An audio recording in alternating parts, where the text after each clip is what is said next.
Good afternoon friends. आज की अपनी यह क्लास इंग्लिश ग्रामर के नाउन केस से है। दोस्तों, इसके पहले की कक्षाओं में हमने पढ़ा था हमारा अंग्रेजी ग्रामर में संज्ञा क्या है, यानी नाउन क्या है, प्रोनाउन क्या है, और उसके बाद दोस्तों हमने पढ़ा था नाउन ऑफ जेंडर, यानी इंग्लिश ग्रामर में हमारा लिंग क्या है। दोस्तों, इन सब चीज़ों पर हमने चर्चा कर लिया था। आज की अपनी इंग्लिश की क्लास अंग्रेजी ग्रामर के नाउन केस से है। दोस्तों, इससे पहले आपने अगर चैनल को सब्सक्राइब नहीं किया है तो आप चैनल को सब्सक्राइब कर लीजिए, ताकि इससे आगे आने वाली क्लास के नोटिफिकेशन आपको आसानी से उपलब्ध हो सके। दोस्तों, आज मैं आपको नाउन केस पढ़ाऊंगा, यानी दोस्तों जैसे हम हिंदी व्याकरण में या संस्कृत में कारक पढ़ते हैं, वैसे अंग्रेजी में हमको नाउन केस पढ़ना पड़ता है, जो कि कारक ही होता है। दोस्तों, हिंदी और संस्कृत की अपेक्षा यह हमारा बहुत ही सरल है और हमको बहुत ही कम पढ़ना है। दोस्तों, जी हाँ दोस्तों, हमको बहुत ही कम पढ़ना है। दोस्तों, हमको इंग्लिश में सिर्फ 4 प्रकार के केस पढ़ने हैं। दोस्तों, आपको आज खुद ही लगेगा कि वास्तव में नाउन केस इतना सरल होता है, आप पहली बार जानेंगे। अगर दोस्तों आपने इससे पहले नहीं पढ़ा है तो यह आपको बड़े ही आसानी से समझ में आएगा। और दोस्तों, अगर आप पहले भी पढ़े हैं तो अगर आपको कहीं कोई दिक्कत हो रही होगी तो आज के बाद नहीं होगी। चलिए दोस्तों, हम क्लास शुरू करते हैं। आज की हमारी क्लास है नाउन केस। दोस्तों, जो नाउन केस होता है, यह जो हमारा एक सेंटेंस होता है, जो एक वाक्य होता है, उस वाक्य में सब्जेक्ट और ऑब्जेक्ट के बीच में संबंध क्या है, कैसा संबंध है, यानी जो संबंध बनता है वो नाउन केस के द्वारा ही बनता है। दोस्तों, एक बार फिर से सुनिए। जो हमारा नाउन केस होता है, या किसी भी वाक्य या किसी भी सेंटेंस में सब्जेक्ट और ऑब्जेक्ट के बीच में संबंध स्थापित करता है, कौन? Noun case. जी हाँ दोस्तों, आपने सही सुना कि हमारा जो इंग्लिश में सेंटेंस होता है, उस सेंटेंस में सब्जेक्ट और ऑब्जेक्ट के बीच में जो संबंध स्थापित होता है, जो संबंध प्रकट होता है, वो नाउन केस के द्वारा ही होता है। दोस्तों, अगर हम इसके डिफिनेशन की बात करें तो जो हमारा इसका डिफिनेशन हो जाता है, वो हो जाता है, कह सकते हैं, which refers a position of a noun, थोड़ा दूर कर देते हैं, ऑफ अ नाउन और प्रोनाउन, अ नाउन और pronoun in a sentence is called noun case। जी हाँ दोस्तों, आपने सही सुना। which refers position of a noun or pronoun in a sentence is called noun case। दोस्तों, कह सकते हैं किसी भी वाक्य में, किसी भी सेंटेंस में सब्जेक्ट और ऑब्जेक्ट के बीच में संबंध स्थापित करने वाला जो हमारा पार्ट होता है, वो केस होता है, नाउन केस होता है। या हम अगर इसके अर्थ की बात करें, यानी कि किसी भी सेंटेंस में या किसी भी वाक्य में सब्जेक्ट और ऑब्जेक्ट का स्थान क्या है, स्थिति क्या है, संबंध क्या है, अधिकार क्या है, यही दोस्तों हमारा नाउन ऑफ केस कहलाता है। किसी भी सेंटेंस में किसी भी सेंटेंस में नाउन या प्रोनाउन, यानी संज्ञा या सर्वनाम का स्थान क्या है, स्थिति क्या है, पोजीशन क्या है, अधिकार क्या है, संबंध क्या है, दोस्तों यही हमारा नाउन केस कहलाता है। दोस्तों, हमको नाउन केस पढ़ने हैं 4। जो दोस्तों हमारा ट्रेडिशनल ग्रामर उसमें हमको 4 प्रकार से पढ़ने हैं, यानी 4 प्रकार के पढ़ने हैं। और दोस्तों, जो हमारा आजकल मॉडर्न नाउन है, यानी मॉडर्न ग्रामर है, इसमें हमको दोस्तों कुल मिलाकर 3 प्रकार से पढ़ने हैं। 4 इसमें जो होगा, 3 वही उसमें होगा, जो 3 वाला होगा दोस्तों वो 1 उसमें नहीं होगा। दोस्तों, ट्रेडिशनल वाले में हमको पढ़ना है और मॉडर्न वाले में पढ़ना है। मॉडर्न वाले में दोस्तों हमको 3 पढ़ना है, ट्रेडिशनल में हमको 4 प्रकार का पढ़ना है। पहला कौन सा दोस्तों इसमें पढ़ना है? पहला हमको पढ़ना है नॉमिनेटिव या सब्जेक्टिव केस। इसी को दोस्तों सब्जेक्टिव केस भी कहा जाता है, सब्जेक्टिव केस। दूसरा दोस्तों हमको पढ़ना है इसमें, इसी में ऑब्जेक्टिव केस पढ़ना है, ऑब्जेक्टिव केस, ऑब्जेक्टिव केस। और दोस्तों तीसरा हमको पढ़ना है ओकेटिव केस, ओकेटिव केस। और चौथा दोस्तों हमको पढ़ना है पजेसिव केस, पजेसिव केस। दोस्तों यही चार हमको इसमें पढ़ने हैं, मॉडर्न में 3। यही दोस्तों हमको इसमें जो पढ़ना है मॉडर्न में 3 पढ़ लेना है, ओकेटिव, नॉमिनेटिव, ऑब्जेक्टिव और दोस्तों हमको पढ़ना है पजेसिव।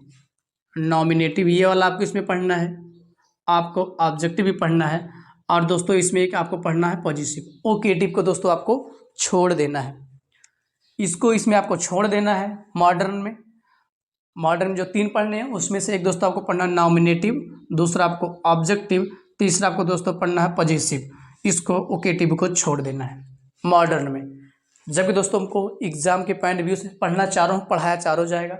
लेकिन अगर पूछे मॉडर्न ग्रामर में, तो मॉडर्न ग्रामर में दोस्तों हमको यानी जो केस पढ़ना है 3 पढ़ना है, nominative case, objective case and positive case. जबकि दोस्तों हमको ट्रेडिशनल ग्रामर में चारों पढ़ने हैं, कौन कौन से, नॉमिनेटिव या सब्जेक्टिव, ऑब्जेक्टिव, ओकेटिव एंड पॉजिटिव। दोस्तों इसके हिंदी की बात करें तो इसका हिंदी हो जाता है कर्म कारक, कौन सा दोस्तों, सॉरी कर्ता कारक, कर्ता कारक। इसका दोस्तों हो जाता है कर्म कारक। इसका दोस्तों हो जाता है संबंध या अधिकार कारक, संबंध या अधिकार कारक।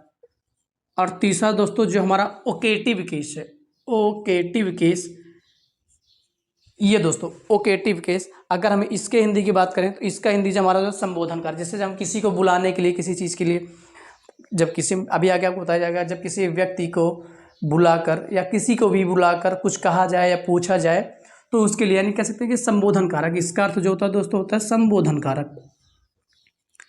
इनकी चारों की हिंदी होती है संबोधन कारक। बस दोस्तों हमको इंग्लिश में यही 4 कारक पढ़ने हैं, यही 4 केस पढ़ने हैं, कुछ भी नहीं है। बहुत ही सरल क्लास है दोस्तों। आपको क्लास कैसी लग रही है प्लीज़ कमेंट में जरूर बताइएगा। दोस्तों पहला हमको पढ़ना है नॉमिनेटिव केस, दूसरा ऑब्जेक्टिव केस, तीसरा पढ़ना ओकेटिव केस, चौथा पढ़ना है पॉजिटिव केस। किसमें, ट्रेडिशनल ग्रामर में। मॉडर्न ग्रामर में हमको पढ़ना है नॉमिनेटिव या सब्जेक्टिव, ऑब्जेक्टिव और तीसरा पढ़ना दोस्तों पॉजिटिव।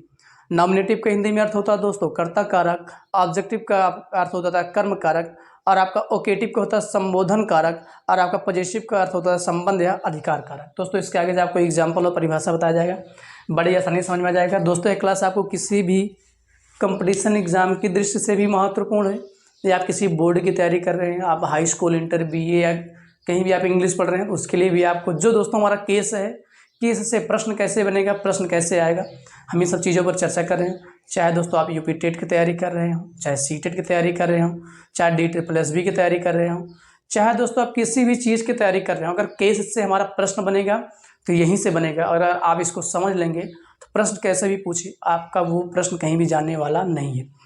चलिए दोस्तों आप इसका स्क्रीनशॉट ले लीजिए, उसके बाद हम चर्चा करेंगे। अपना पहला जो हमको पढ़ना है नॉमिनेटिव केस, दोस्तों हम पढ़ेंगे चारों। बस आपको याद रखना है कि मॉडर्न ग्रामर में हमको 3 याद रखने हैं, और ट्रेडिशनल ग्रामर में दोस्तों हमको 4 याद रखने हैं केस।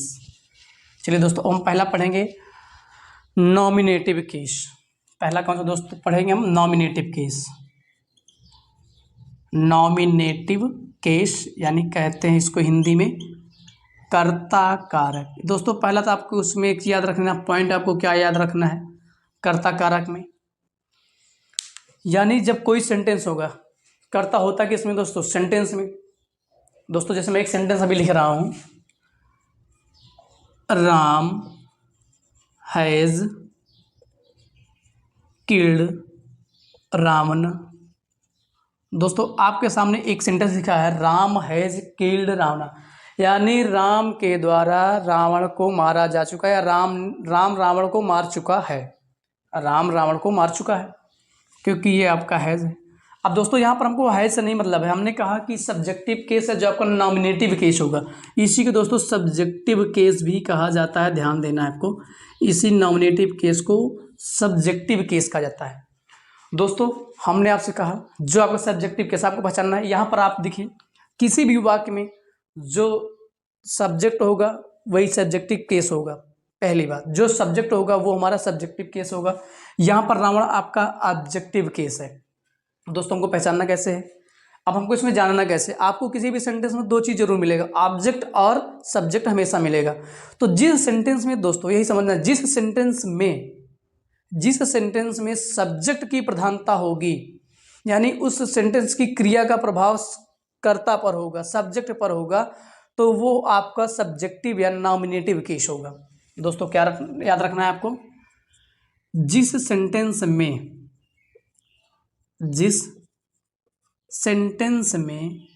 सेंटेंस की हिंदी दोस्तों होता है वाक्य, जिस सेंटेंस में क्रिया का प्रभाव, क्रिया यानी वर्ब, मेन वर्ब, क्रिया का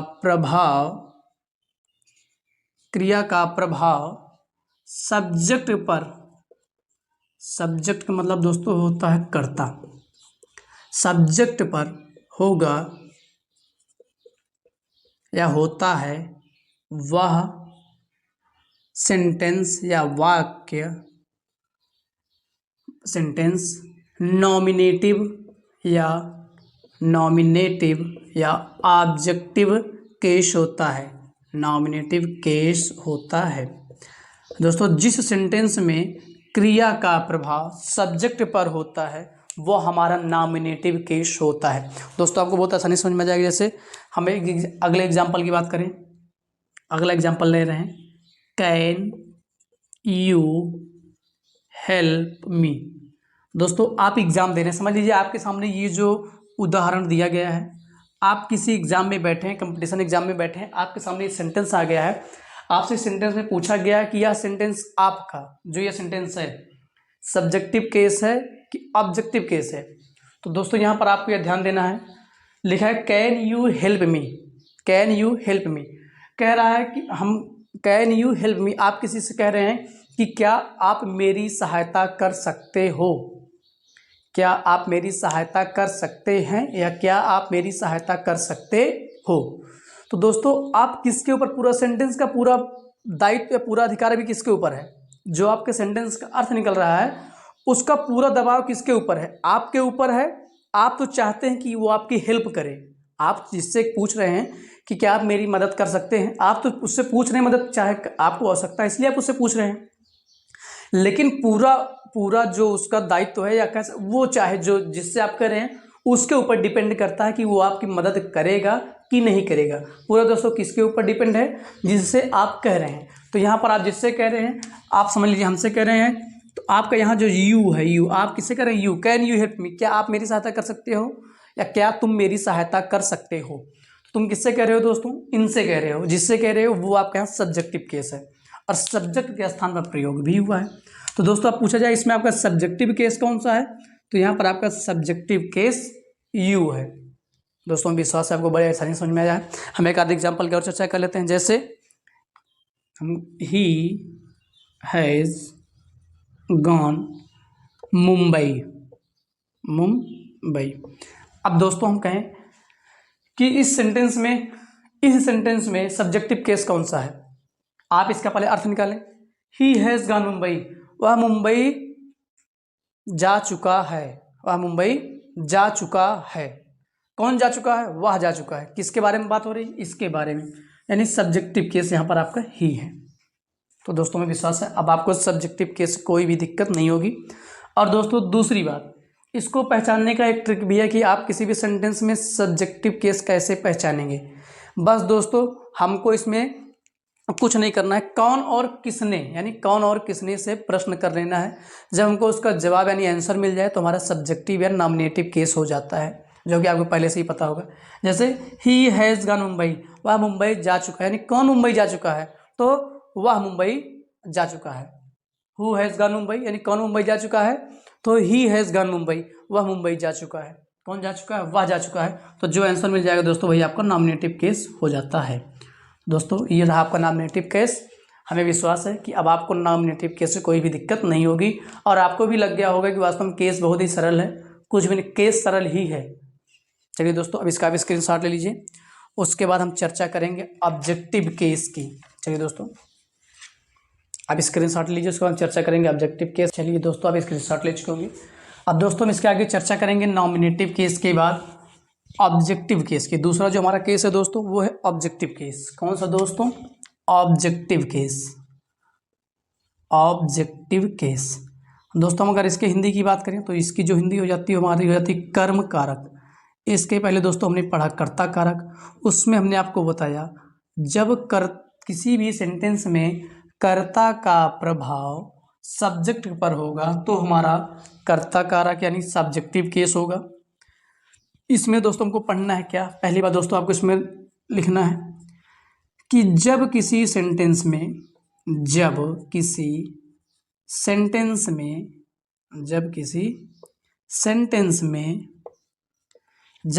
सेंटेंस में या वाक्य में क्रिया का प्रभाव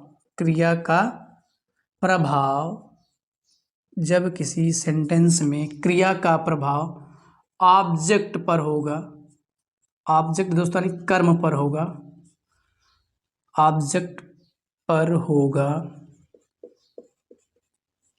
पर होगा तो वह सेंटेंस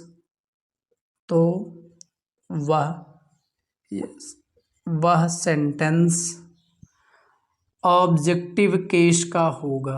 वह सेंटेंस ऑब्जेक्टिव केस का होगा जब सेंटेंस में क्रिया का प्रभाव, जब किसी सेंटेंस में क्रिया का प्रभाव ऑब्जेक्ट पर होगा तब वह सेंटेंस हमारा ऑब्जेक्टिव केस होगा। दोस्तों आपको इसको भूलना नहीं है, यह ध्यान देना है। जब किसी सेंटेंस में क्रिया का प्रभाव सब्जेक्ट पर होगा तो वह सेंटेंस हमारा सब्जेक्टिव या नॉमिनेटिव केस होगा, और जब किसी सेंटेंस में क्रिया का प्रभाव ऑब्जेक्ट पर यानी कर्म पर होगा तो वह सेंटेंस हमारा ऑब्जेक्टिव केस होगा। दोस्तों हम इसके एग्जाम्पल की बात करें, जैसे ही हेल्प्ड मी। अब दोस्तों मैं आपसे कहूं कि हमने आपसे इससे पहले क्या कहा, जब क्रिया सेंटेंस में क्रिया का प्रभाव ऑब्जेक्ट पर होगा तो हमारा ऑब्जेक्टिव केस होगा। यहां लिखा है ही हेल्प्ड मी। अब इसका डायरेक्ट दोस्तों कुछ आपको नहीं पता, बस आप इसका अर्थ निकालिए, यानी उसने मेरी मदद किया या उसने मेरी मदद की। उसने मेरी मदद की, किसने दोस्तों मदद की? उसने। किसकी? तो मदद जिसकी हुई है, इसमें जो क्रिया है उस क्रिया का प्रभाव किस पर पड़ा है? जो क्रिया है उसका प्रभाव कर्ता पर पड़ा है, सब्जेक्ट पर पड़ा है। दोस्तों इसमें आपका अगर देखें तो आपका जो प्रभाव पड़ा है क्रिया का, आपका मी पर पड़ा, यानी मुझ पर पड़ा है, मी पर। तो आपसे यहाँ पूछा जाए दोस्तों कि यह जो सेंटेंस है यह सब्जेक्टिव है कि ऑब्जेक्टिव है? दोस्तों आप बताएंगे कि हमारा ऑब्जेक्टिव केस है। क्यों? क्योंकि सेंटेंस टीच पूजा, जैसे यू टीच पूजा, यानी तुम पूजा को पढ़ाते हो। तुम पूजा को पढ़ाते हो। तुम किसको पढ़ाते हो? पूजा को पढ़ाते हो। अभी दोस्तों इसका ट्रिक बताएंगे पहचानने का। अब यहाँ से आप पूछा जाए दोस्तों, यहाँ सेंटेंस जो आपकी क्रिया है, क्रिया का ज़्यादा प्रभाव पूजा पर पड़ रहा है कि जो पढ़ा रहा है उस पर पड़ रहा है? तो दोस्तों आपको यही बताएंगे कि क्रिया का प्रभाव यहाँ पर पूजा पर पड़ रहा है, इसलिए पूजा यहाँ पर दोस्तों आपका ऑब्जेक्टिव केस हो जाएगा, और मी भी यहाँ पर दोस्तों आपका ऑब्जेक्टिव केस हो जाएगा। क्यों? क्योंकि यहाँ पर जो क्रिया है और क्रिया का प्रभाव दोस्तों आपका पूजा पर पड़ रहा है, मी पर पड़ रहा है, इसलिए यहाँ पर आपका मी और पूजा दोनों क्या है? आपका ऑब्जेक्टिव केस है। दोस्तों चलिए इसके बाद एग्जाम्पल की और बात कर लेते हैं। जैसे ही बीट मी, यानी उसने मुझको मारा या उसने हमको मारा या उसने मुझे मारा, जो भी आप अर्थ निकालना चाहें। किसने मुझे मारा? उसने मुझे मारा। तो दोस्तों यहाँ ज़्यादा प्रभाव सेंटेंस का, यानी जो क्रिया है, इस सेंटेंस में क्रिया का प्रभाव ही पर पड़ रहा है कि मी पर पड़ रहा है? दोस्तों आप कहेंगे कि इस सेंटेंस में मारने का यानी क्रिया का जो प्रभाव है मी पर पड़ रहा है, इसलिए यह सेंटेंस जो आपका दोस्तों ये भी आपका ऑब्जेक्टिव केस का सेंटेंस है। चलिए दोस्तों एक और एग्जांपल ले लेते हैं। जैसे हमने कहा कि सोहन अब्यूज्ड मोहन। अब यानी दोस्तों सोहन ने मोहन को गाली दिया। अब आपसे पूछा जाए कि यहाँ ज़्यादा जो आपके सेंटेंस है, इस सेंटेंस में आप जो आपका सेंटेंस है इसमें वर्ब का जो आपकी क्रिया है, क्रिया का प्रभाव मोहन पर पड़ा है कि सोहन पर पड़ा है।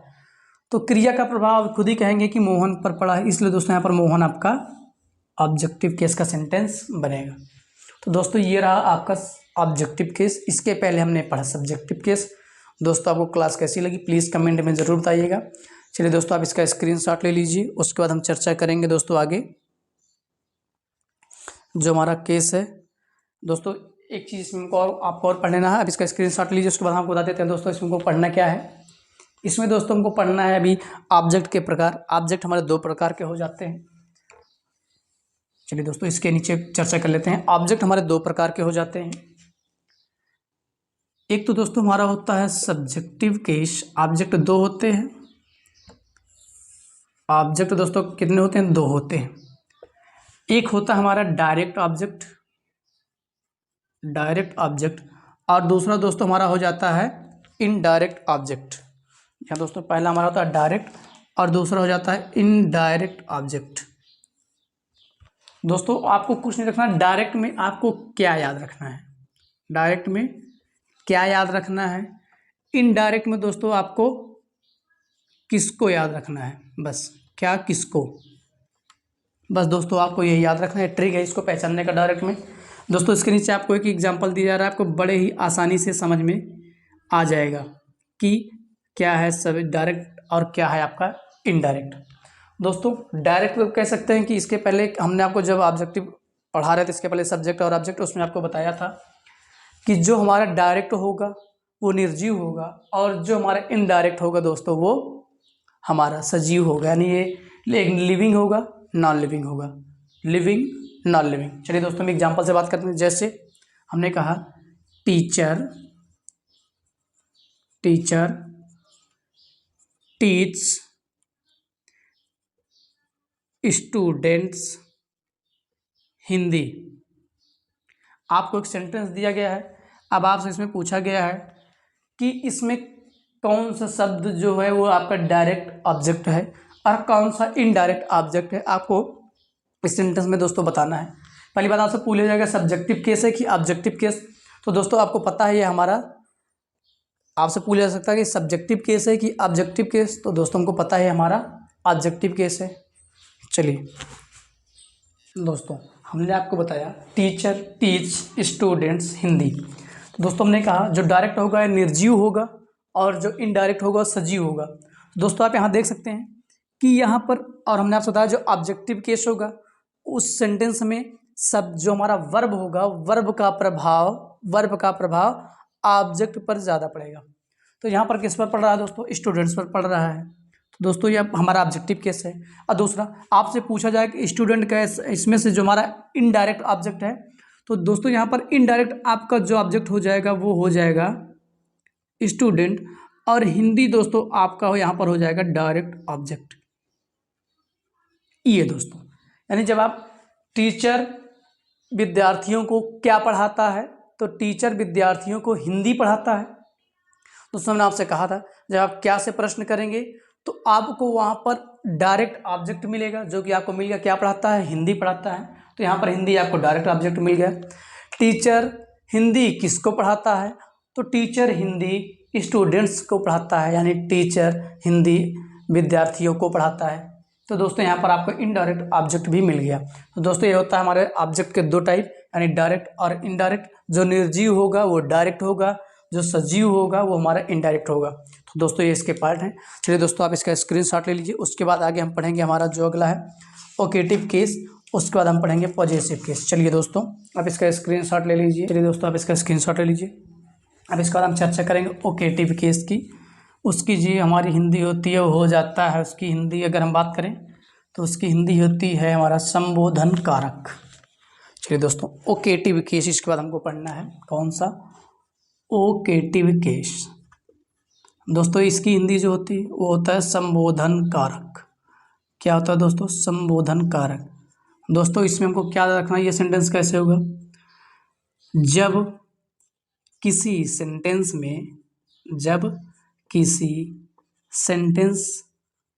में किसी सेंटेंस में किसी नाउन को, किसी नाउन यानी संज्ञा को, किसी नाउन को संबोधित कर, किसी नाउन को संबोधन कर या बुलाकर कुछ कहा जाए, कुछ कहा या कुछ पूछा जाए, कुछ पूछा जाए, तो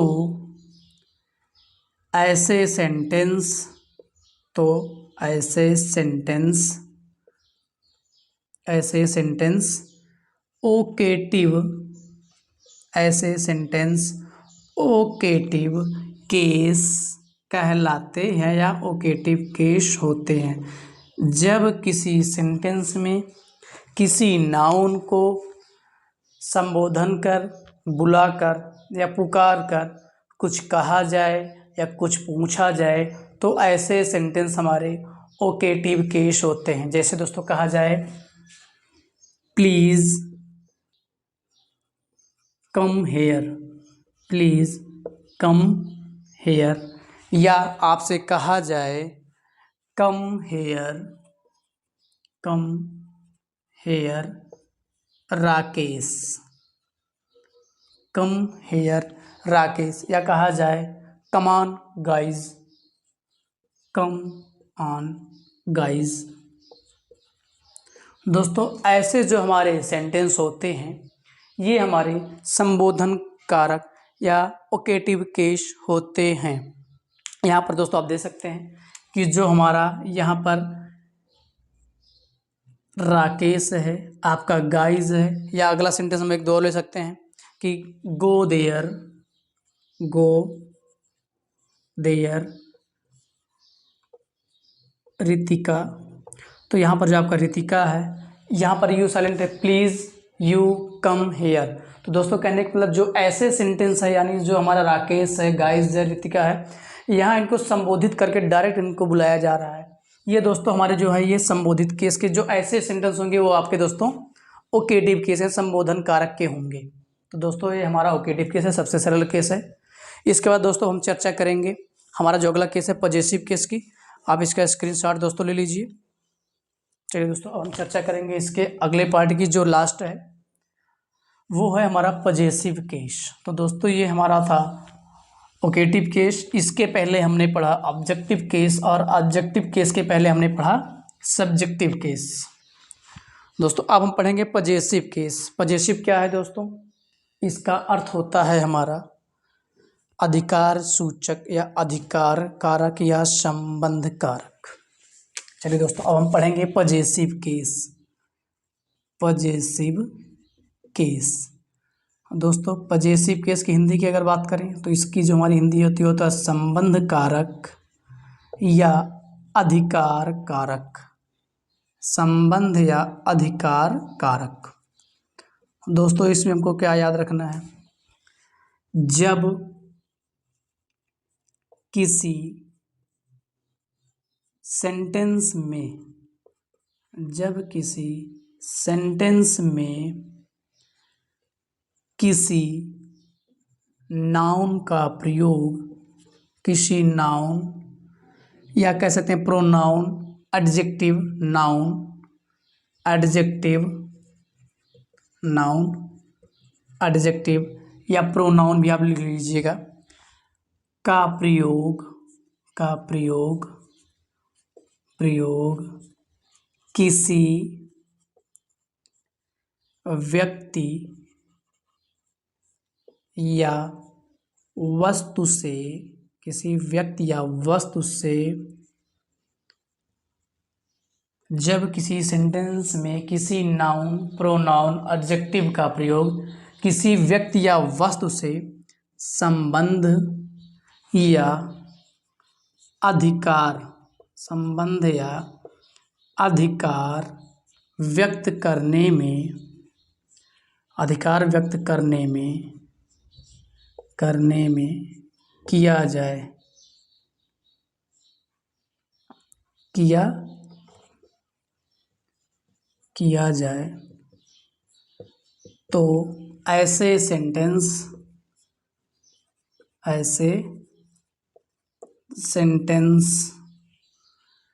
पॉजेसिव केस कहलाते हैं। ऐसे सेंटेंस पॉजेसिव केस होते हैं, पॉजेसिव सेंटेंस कहलाते हैं। दोस्तों हमारा पॉजेसिव केस है।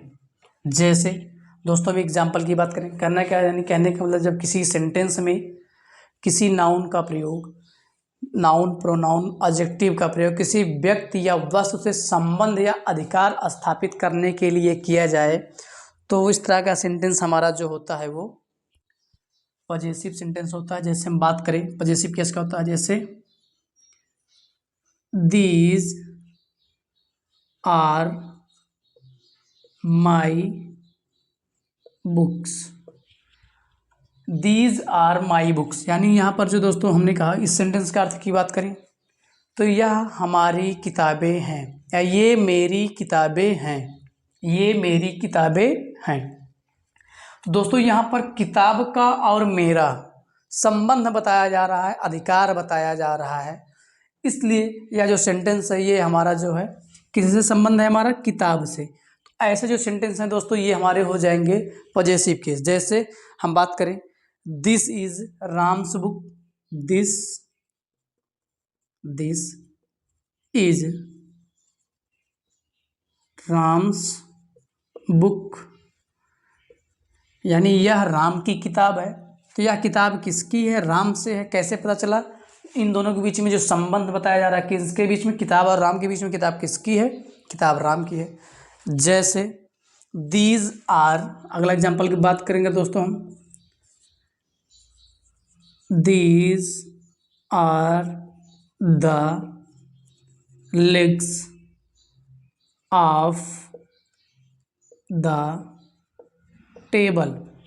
जैसे these are the legs of table, यानी ये मेज के पाँव हैं, मानी जो उसके वो होते चौखट नीचे जिस पर लगता है, ये उसके पैर हैं, किसके, टेबल के, जो चार पैर होते हैं उसके, टेबल का पैर है। तो यहाँ पर दोस्तों जो यहाँ आपका है ये लेग्स ऑफ, ये जो यहाँ पर आपका दोस्तों लेग्स ऑफ, और जैसे हम कहते हैं दिस इज माइन, या मेरा है, तो जो ऐसे शब्द हैं यहाँ पर बुक्स, ये और ये आपका लेग्स, ये ऐसे शब्द सेंटेंस हैं जिसमें आपको लगे कि ये अधिकार सूचक या संबंध बता रहा है, तो वो दोस्तों आपको जाएंगे पॉजेसिव केस।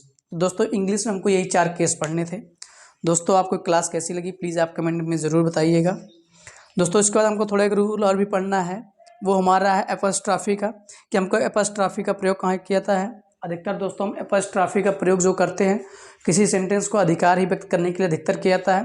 वो होता है कैसे दोस्तों, किसी भी सेंटेंस में एपॉस्ट्रॉफी एस लगाकर किया जाता है। अभी दोस्तों आप इसका स्क्रीनशॉट ले लीजिए, उसके बाद उसको आपको बता देंगे। चलिए दोस्तों आप इसका स्क्रीनशॉट ले लीजिए।